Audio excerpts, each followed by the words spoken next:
Dicen que Estados Unidos es el faro de la libertad, la gran cuna de la democracia, el país que se para en el mundo como defensor del derecho internacional. Bueno, al menos eso era antes de que Donald Trump decidiera hacerle ojitos a Putin y respaldar a Rusia en el caso de Ucrania. ¿Para qué defender a los aliados cuando puedes quedar bien con un autócrata?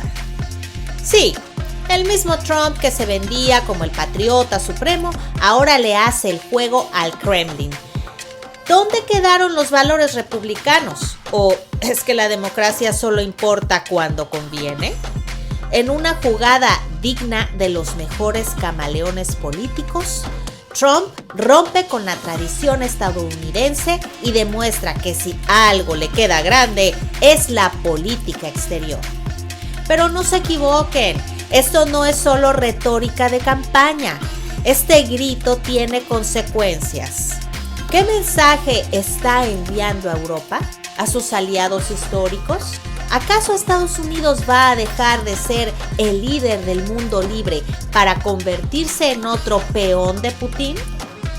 Pónganse cómodos, porque esta película de espionaje, traiciones y sumisión apenas comienza. Bienvenidos a Habitación 101. Es un gran placer estar aquí con mi estimadísimo Oscar. Oscar, ¿cómo estás hoy? ¿Cómo estás, Arturo? Con el gusto de estar en este programa. Mientras podamos estar acá, oye, fíjate que hay algo que me está inquietando bastante. Como sabes, desde hace un año que estamos ya con esto, yo me he visto siempre muy a favor de Trump en general. Muchos dicen, es que eres trumpista. Hay algo que ya me está sacando un poquito de onda, y es su apoyo, que ya se sabía que el señor era un poquito pro-Putin, pero yo no sabía qué grado era de pro-Putin. O sea, ya le dijo dictador a Zelensky. Y básicamente la paz que quiere firmar con Rusia es cede el territorio que te invadió Rusia, y aparte me vas a dar como 500,000 millones de dólares en tierras, en recursos naturales, no en tierras raras. Híjole, hay una palabra que recuerda esto en la historia: Checoslovaquia. ¿Puedes narrarlo? Es donde dicen que Trump se está pareciendo un poquito ¿A Chamberlain? Pues sí. Neville Chamberlain, sí. El primer ministro que dobló las manitas y lo único que propició es que Hitler se expandiera. Sí, se parece bastante a esta doblado de manos que tuvo el primer ministro británico y que, bueno, solo desencadenó que el conflicto de la Segunda Guerra Mundial fuera más cruento. Quizás si se hubiera parado Hitler antes, eso no hubiera sucedido. Te voy a decir cuál es mi preocupación, independientemente, y bueno, te lo digo como un estudioso de la política exterior de Estados Unidos, que me encantan los temas de relaciones internacionales. Yo debo recordar algo que dice Henry Kissinger en su libro La diplomacia, libro que le recomiendo a todo el mundo leer. Estados Unidos nace como una potencia que cree en poner el ejemplo. Es el famoso caso del faro y el cruzado. Eso es un faro de democracia, respeto al derecho internacional, de estas ideas que nosotros los que creemos en la libertad consideramos importantes, que son mercado, ciencia y conocimiento, ¿no? Conocimiento científico y democracia, ¿no? Democracia, mercado y ciencia. Y también es el cruzado. A veces le toca a Estados Unidos intervenir para hacer valer estos valores. El problema es que Trump es el primer presidente de Estados Unidos que no sigue esto. O sea, ya ha habido presidentes aislacionistas, pero no habíamos tenido el caso de un presidente de Estados Unidos que se pusiera del lado de un dictador, amagara, porque no es otra cosa más que un amague, a una nación invadida para que le entregue recursos importantísimos y que le dé finalmente un pliego de rendición a favor de todo lo que quería la potencia invasora, en este caso Rusia. ¿De cuándo acá los intereses de Rusia son los intereses de Estados Unidos o los intereses de Estados Unidos son los de la Rusia de Putin? Bueno, desde que Rusia influye en la política de otros países. A mí se me hace muy interesante, y a lo mejor es una vulnerabilidad que no habíamos visto en las democracias, sobre todo en países desarrollados. Es decir, tu gobierno de país chiquito de país tercermundista, porque Rusia es un pinche país tercermundista. Solo con armas atómicas. O sea, es un pinche país pitero, es la neta. No sé por qué quieren hacerlo ver como la potencia de Europa, ¿no? Es un país cutre, chiquito y con armas nucleares. Porque la mayoría de su territorio ni lo explota ni nada por el estilo, ¿no? Sí. Ahí está, tienes la censura rusa que no quiere que hables. Es la censura rusa que no quiere que hable. A ver, yo quisiera ahí retomar algo que estás diciendo que es muy importante. Sí, Rusia tiene interviniendo en asuntos de otros países un buen rato. Cambridge Analytica es un ejemplo. Las primeras elecciones en que gana Trump en Estados Unidos. López Obrador, el Brexit en Reino Unido, la ola de la ultraderecha en Europa. De hecho, que el partido de ultraderecha alemán haya dicho en un debate que hay que levantarle sanciones a Rusia, pues habla muy mal de... No solo la ultraderecha, o sea, también la extrema izquierda en Europa.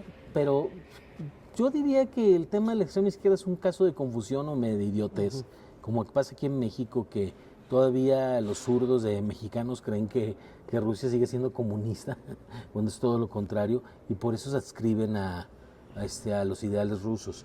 No, pero en realidad, o sea, Putin es un gobernante de ultraderecha, no es de izquierda, y los movimientos que ha impulsado son movimientos ultraconservadores y de ultraderecha.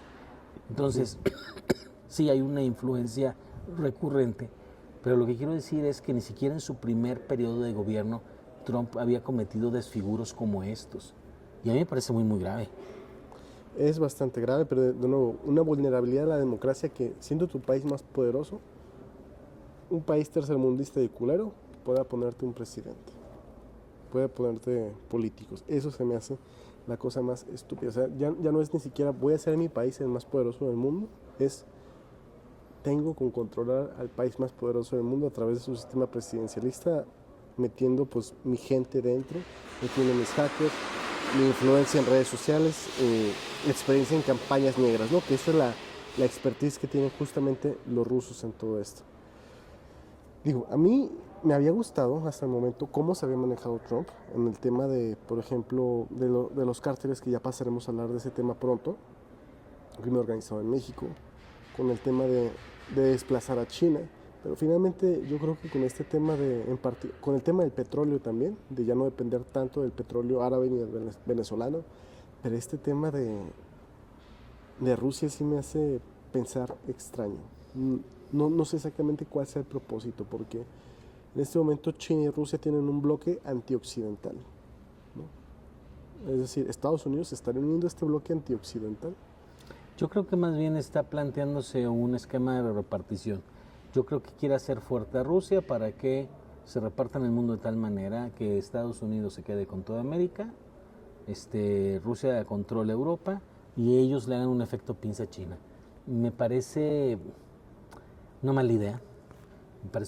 Y es pensar que Europa no va a hacer nada al respecto. Pues es que no ha hecho nada. O sea, también ahí sí Trump ha tenido razón en que los europeos han sido flojísimos. Les ha valido 3 hectáreas de verdolaga el tema de armarse a sí mismos. Bueno, ahorita voy a decir que vale la pena que escuches el último episodio del podcast de Nacho Montes de Oca, que con numeritos demuestra que en realidad no es tanto lo que ha aportado Estados Unidos al tema de la guerra de Ucrania y que en muchas cosas han aportado más el conjunto de países europeos que Trump. Sin duda, pero me refiero al tema de la OTAN y del desarrollo armamentístico interno. O sea, no tienen sus propios cazas modernos. No, también ahí, perdón. Alemania y Francia sí tienen aviones de última generación y son los segundos proveedores del mundo después de Estados Unidos. Yo creo que más bien aquí el tema es que Estados Unidos dice, a ver, en comparación con el resto de los países de Europa, yo solito aporto más, pero no aporta más que el conjunto de los países de Europa. Y de hecho, en el caso de los tanques es impresionante la cantidad de tanques que entregó Europa en comparación con las que entregó Estados Unidos. Y yo creo que sí hay que matizar eso.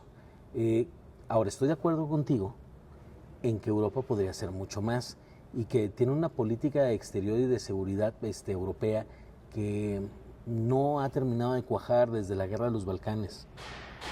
No o sea, uno esperaría que se hubieran preocupado por tener un ejército europeo que funcionara y que pudiera hacer frente a todas estas cosas. No solo que funcionara, sino que, o sea, que atendiera, porque, por ejemplo, con el tema de la guerra de Irak, ya ves que la OTAN se... Creí que ibas a decir que resuelva. No. Bueno, sí, que resuelva también, pero ¿te acuerdas en el tema de la guerra de Irak?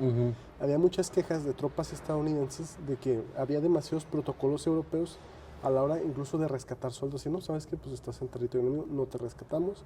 Y los americanos sí eran más, digamos, cooperativos en ese sentido. Europa le huye a los conflictos. Te voy a decir algo que creo que deberíamos de considerar en este caso. Sí supiste que después de reunirse en el Eliseo con Emmanuel Macron, Keir Starmer, el primer ministro británico, anunció que ellos estaban dispuestos a mandar tropas a Ucrania para apoyar a Ucrania.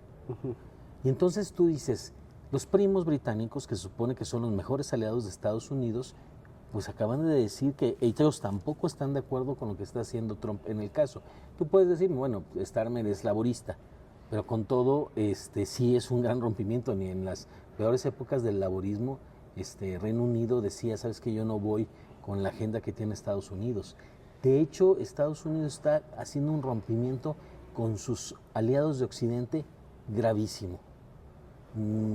Y si esto lo sumas a todo lo demás, esta cosa de quiere quedarse con Groenlandia, volver a controlar el canal, yo creo que más bien la política de tarifas, de aranceles, no sé, otra vez la censura rusa.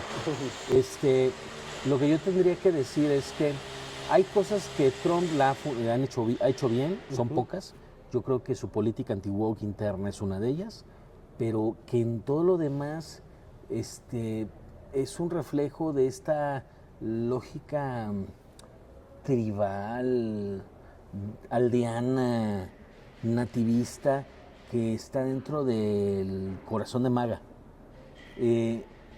No sé, creo que hay parte de la razón en el reclamo que hace J.D. Vance en Múnich al decir que, pues bueno, tenemos una serie de países europeos tan woqueizados que atacan la libertad de expresión en sus países, pero de eso a que la solución sea entregarle en blanco a un cheque a Rusia para que haga lo que se le pegue de su gana, yo creo que lo de menos en este caso para Europa es Ucrania. Ucrania es importante, pero ellos están viendo la amenaza para el resto de Europa de un Putin fortalecido. Sí, es una amenaza definitivamente, fíjate, y hay un país en particular, o algunos países que sí tuvieron esta visión a largo plazo y decían, este señor es un peligro, y estamos hablando, por ejemplo, de Polonia, que Polonia para mí se va a convertir en el nuevo motor económico de Europa y también en la barrera, ¿no? Va a ser la barrera contra Rusia en un futuro. ¿Te acuerdas dónde se terminó de cristalizar el principio de la Primera Guerra Mundial? En la toma del corredor de Danzig, hoy Dansk, en Polonia. En Polonia empezaron los catorrazos. Y el tema es que uno esperaría que en Polonia no hubiera habido este problema o este riesgo por el tipo de gobiernos que había tenido. Me parece que se está equivocando Trump. Si está jugando a apostar duro para ver si dobla a Ucrania, creo que se equivocó. Un sujeto que durante 3 años resiste una invasión rusa no se va a doblar ante un personaje como Donald Trump. Y no es que yo sea el último fan de ninguna de las facciones, me parece que Zelensky es un sujeto muy valiente. Acusarlo de dictador, eso me parece el colmo. O sea, hay una ley marcial, no se pueden convocar elecciones. Cuando Putin es el que ha sido un dictador. ¿Y qué espera? ¿Unas elecciones estilo Guadalupe Tadei? Ahí, ¿quién va a ir a votar en plena guerra, en plena invasión? Pero son los argumentos de Putin. En fin, yo creo que no hay forma de defender eso. Creo que no se ha equivocado en el asunto de los cárteles, creo que no se ha equivocado en el asunto de la política anti-woke, son 2 grandes aciertos de Trump. Creo que jugar duro en Gaza, a pesar de que a muchos les moleste, es la única forma de que sientan miedo los terroristas que están en el Levante. Pero más allá de eso, todo lo demás tiene severos errores. No sé, no me gusta y qué bueno que está saliendo del lado oscuro. Veamos qué va a pasar. Yo creo que Aquí nos tiene que poner Yuri la marcha de Darth Vader. Europa está huérfana en este momento. No tiene quien la proteja. También es culpa de los mismos europeos. De nuevo, no se armaron lo suficiente, no se prepararon para la amenaza. Incluso se dejaron contaminar por los rusos, ¿no? Gran parte del problema también, por ejemplo, es el tema de energéticos. Claro. Europa depende energéticamente de Rusia, y sobre todo Alemania, que por mucho tiempo, hablando de intervención política rusa, Rusia financió a un partido llamado Los Verdes en Alemania para que dieran un apagón nuclear. ¿Qué pasa si no tienes energía nuclear porque te metieron miedo? Pues vas a depender Del gas y del petróleo del ruso, gas y del petróleo ruso. del cual depende la gran mayoría de Europa. Europa no se ha preocupado por tener una política energética limpia más amplia desde hace un rato. Tiene que tomar en cuenta que es lento, Europa es lento, y hace falta un Churchill. A ver de dónde sale. ¿No crees que haya un equivalente en Europa de Churchill? Lo que pasa es que el más activo es Macron. Pero Macron ya pues está no. de salida. No, y no creo que del tamaño. No sé, tendremos que ver cómo va a actuar Starmer después Va a de ser esto. Pedro Sánchez. No, no es cierto. Pedro Sánchez. No, va a ser Pablo Iglesias. Hijo de madre. Bueno, es que no, me son quieres hacer, prorrusos, son me quieres hacer prorrusos. sufrir, ¿verdad? No, claro que no. No, yo te podría decir que si esto sucediera dentro de 20 años, sería Giorgia Meloni, pero ya ahorita no. Podría ser Giorgia Meloni. Sí. Pero Me agrada Giorgia Meloni. pero creo que necesitas que una de las grandes naciones productoras de armamento, como es el caso de Alemania, como es el caso de Francia o de Reino Unido, tome el liderazgo. Y Reino Unido ahorita está medio divorciado, ¿no? Del Sí, tema de Europa. pues ya dijo Starmer que ellos van a apoyar a Ucrania. Creo que está más alineado con Europa, curiosamente, que con Estados Unidos. Pero no creo, ahorita los índices de popularidad de Starmer están bajos en Reino Unido. Últimamente Reino Unido ha cambiado de primer ministro como de calzones. O sea, es un milagro que este último haya durado tanto tiempo. Y no sabemos cuánto vaya a ayudar. Poco más de un año, ¿no? Ya lleva poco más de un año. ¿Cuánto? Sí, pues déjame ver si tengo por aquí el dato de desde cuándo es primer ministro. No, pero tuvo una época, o sea, después del Brexit, una vorágine de que No, venía y fíjate que venía. está de primer ministro desde el 5 de julio del año pasado. Ni el año. Ni el cabrón. año. Se han cambiado de primer ministro como de calzones. No, Ese es el problema a lo mejor del gobierno parlamentario, ¿no? Es uno de los problemas del gobierno parlamentario, es un problema que mucho tiempo tuvo Italia, pero aquí sobre todo el punto es, los laboristas por definición tienden a ser antiguerra.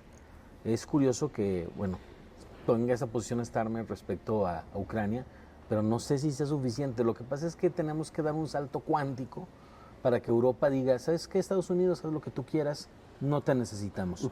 Tienen los recursos para hacerlo, el tema es si tienen la voluntad política y si sus sociedades están dispuestas a gastar lo que tienen que gastar para lograr esta independencia, esta autonomía de Estados Unidos y poder defender a Europa. Otra cosa interesante, hace poco salió J.D. Vance, el vicepresidente, a decir que Inglaterra, yo creo que tiene que ver con que no están apoyando la política contra Ucrania. Dijo, Inglaterra es el primer país musulmán con armas nucleares. Corrección, es el segundo, el primero es Pakistán. Así es. A lo mejor es el primer país musulmán de Europa. Bueno, sí, yo concluiría este tema diciendo que quizá el mayor riesgo que tenemos para la seguridad global se ha dado a raíz de estas negociaciones en Arabia, en las cuales Estados Unidos y Rusia negocian en la mesa de los grandes y no invitan al país invadido. Y el divorcio entre Europa y Estados Unidos va a tener consecuencias incalculables. Esperemos que en algún momento prive la cordura. No creo que vaya a ser del lado de Trump, espero equivocarme. Veamos qué pasa. Pasamos al siguiente tema.